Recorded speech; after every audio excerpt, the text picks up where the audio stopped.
I have been told by teachers who went to Montgomery to speak out that their principals who are in favor of repeal of Common Core but have to answer to the school board have been told that if they go and speak against Common Core, that they have to be reported to the school board.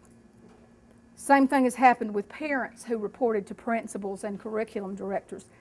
They've been communicated about at the school board level. In Alabama, over $50 million has been repurposed, or in my opinion, misappropriated from ARI and AMSTI per year, and that has happened last year and this year. That's over $100 million over the course of 2 years that has gone for the purpose of implementing Common Core.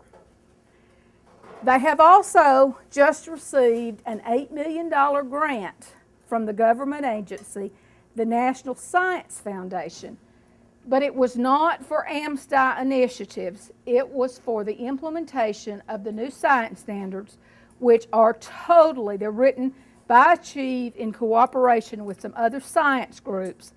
They are totally global education.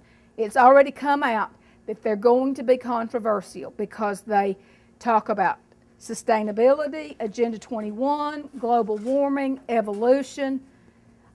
Bill Gates has the Big History Project. Look it up on Google. Go to that site.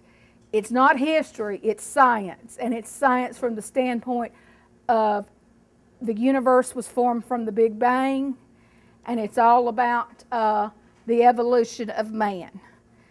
Bill Gates is an atheist, and he does not, pretty much doesn't want to see any kind of education that has any other viewpoint than his. So they're going to get $8 million to implement the new standards in physics. This is very full of this global agenda. Now, Huntsville City Schools, just this past year, spent $40 million for technology-related costs. Dr. Bice says, oh, that was iPads and laptops. Well, just a little bit. They were for Pearson e-readers loaded with Pearson one-to-one curriculum. iPads, laptops, and technical infrastructure went into that. They put Wi-Fi everywhere, on the buses, in the local communities, and if it didn't have Wi-Fi and it was a public place that they could get their hands on, they put Wi-Fi in it. So that these kids are all the time on their technology.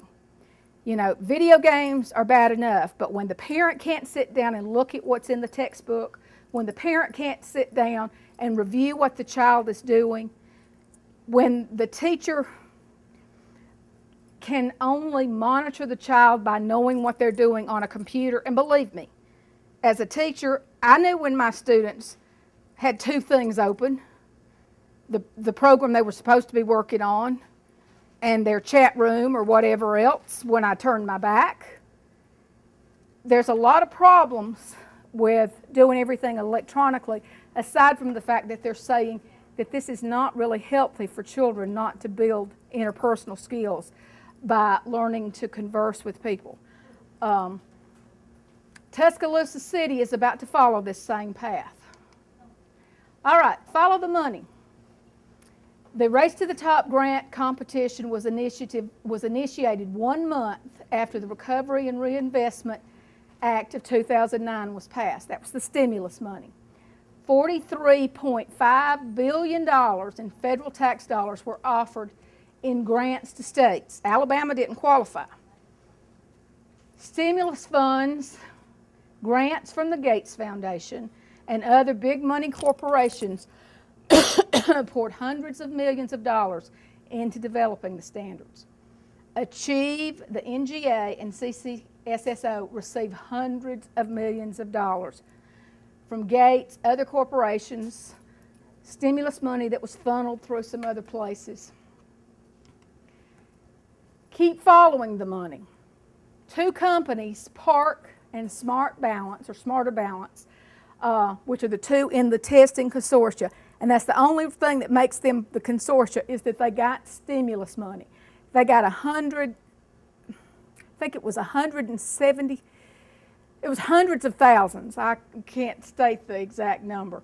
to write the assessments that are all Common Core aligned.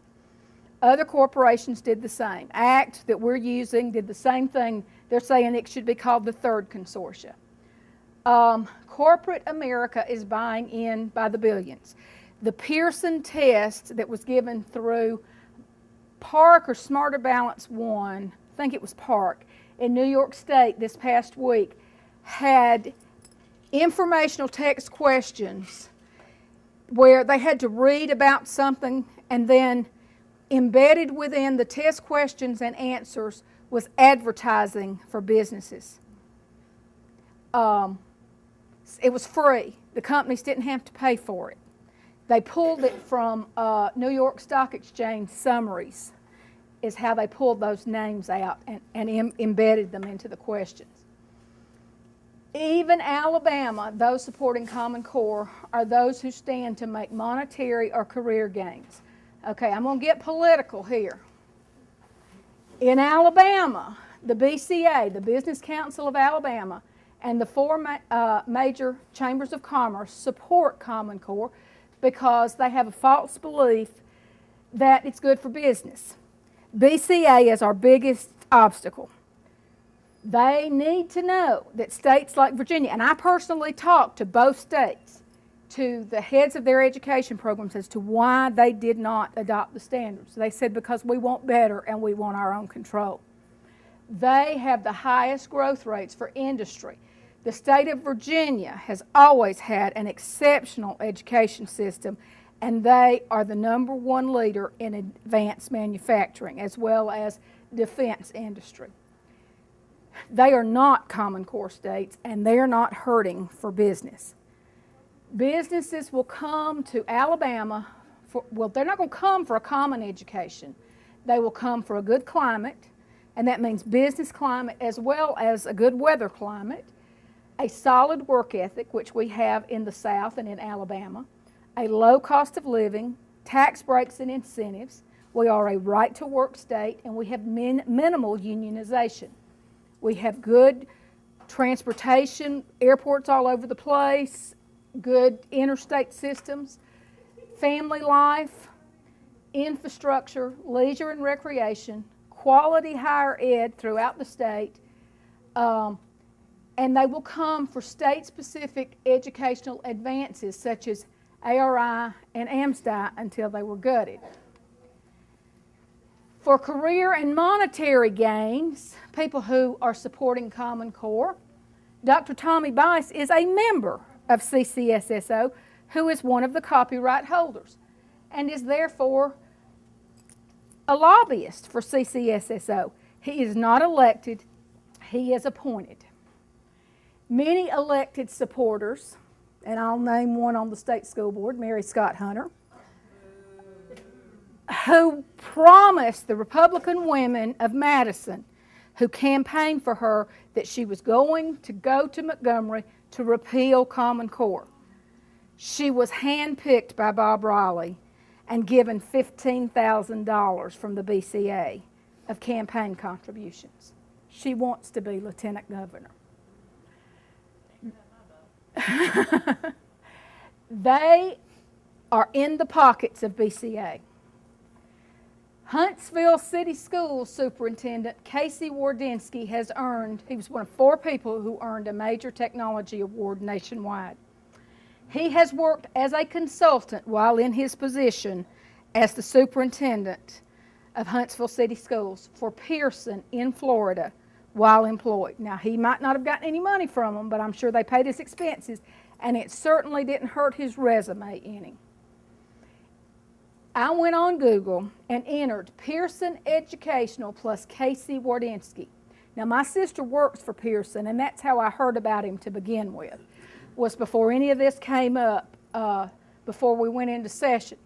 What I came up with, 48 pages, not 48 articles, 48 pages of articles on the partnership between Casey Wardynski and Pearson. That's between 500 and 1,000 articles, if not more. Several of them were press releases put out by Pearson. In Alabama, the State Board of Education, Dr. Tommy Bice can say it all he wants to, But they voted on November 18, 2010 to adopt the Common Core standards. In 2011, they went back and re-voted before new school board members went in, and they still lost the vote. On August 30th, 2012, they voted unanimously to submit an amended application for a waiver from ESEA and No Child Left Behind. That was the No Child Left Behind waiver. It was amended because the first one that was sent in saying that they would fully adopt the standards and go with one of the testing consortia. But they amended it, and this is what happened. Alabama State School Superintendent said Alabama standards and plan are state-specific. That is not true. What they did and how he's twisting the facts is in this way. When Alabama sent in the No Child Left Behind waiver application, changing it from option A to option B, they withdrew from the consortia and said they would come up with their own assessment, that Alabama would develop our own assessment. And they appointed an assessment task force.